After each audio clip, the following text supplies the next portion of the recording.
It wasn't as if the allegation popped up after the publicity secretary dared the federal government. No, it was a wash. So are you saying that this explains why we are only seeing PDP names on the list?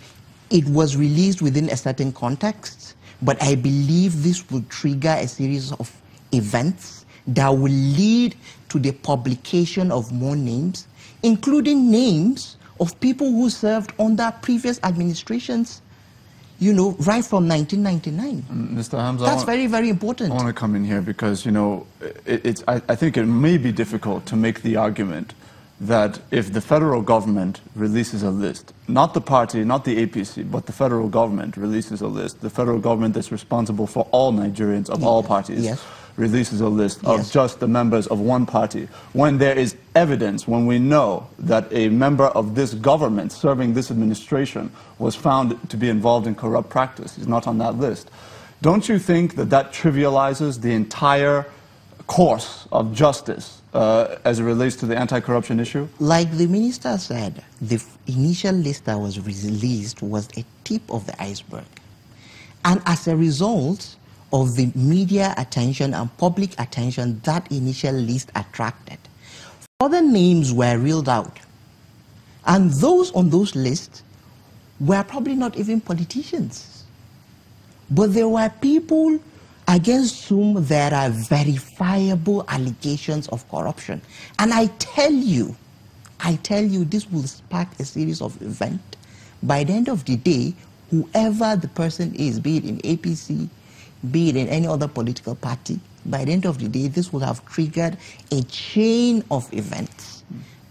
You will see more names. Senior Advocate, I want to get to your initial statement, which was essentially that, look, this is diversionary, that this was an attempt to divert the attention of the public, and that this was targeted, of course, at PDP members. Now, what do you say to those that say that, look, this was the response of you know, the government to a PDP publicity secretary who actually said, name those in our party who were found to be corrupt?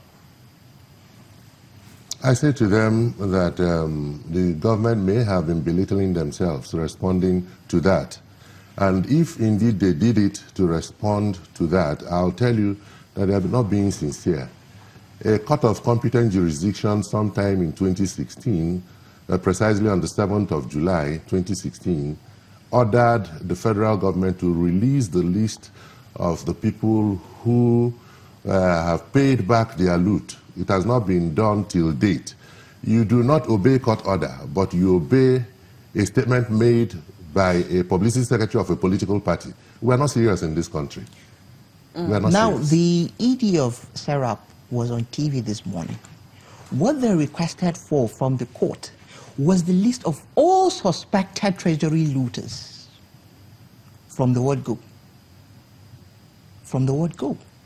Now, you will understand that there might be some difficulty assembling that list.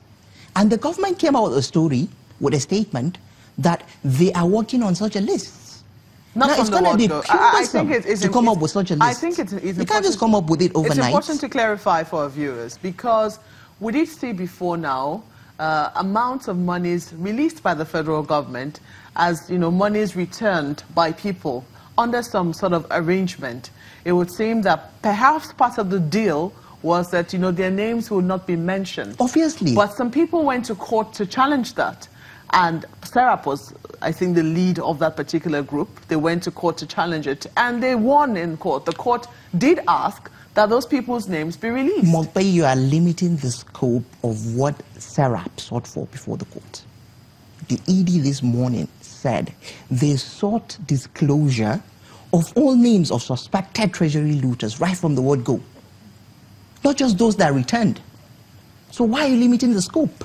Well, sadly, you know, the program has been, the ED has been closed to Lagos. We could have asked him to clarify. Yeah. But what came out in the media, it's even in the media. And what we reported in the media was the list of people who actually returned looted funds. But why is it so difficult then? I mean, assuming that this is, because even right now, the APC claims that this is a tip of the iceberg.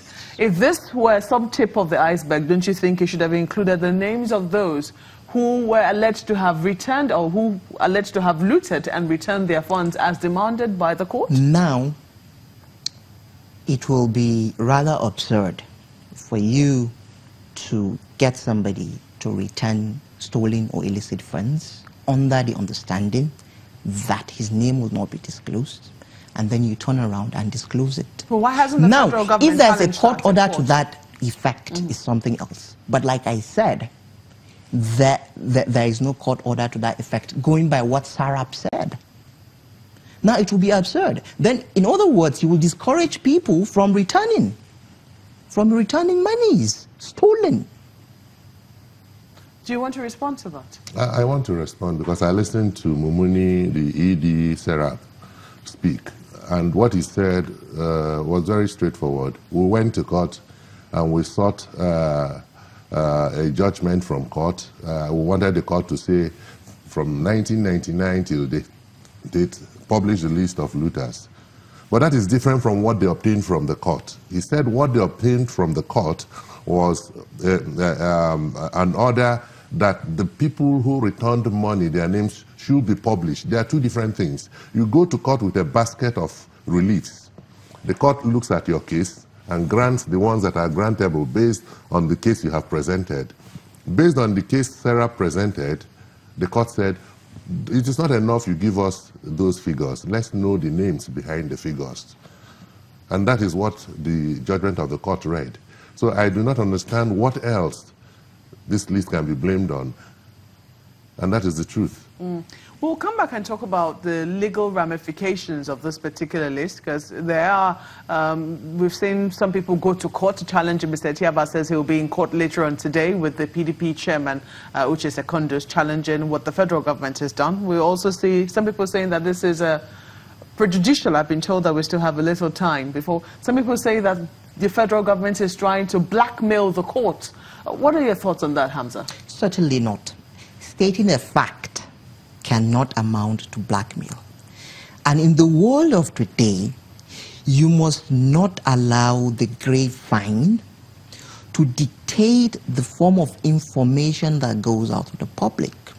Therefore, from time to time, it is incumbent upon government to come out and provide information, such as the one demanded for by the PDP. So basically, stating the fact is not blackmailing any court of law. It cannot be.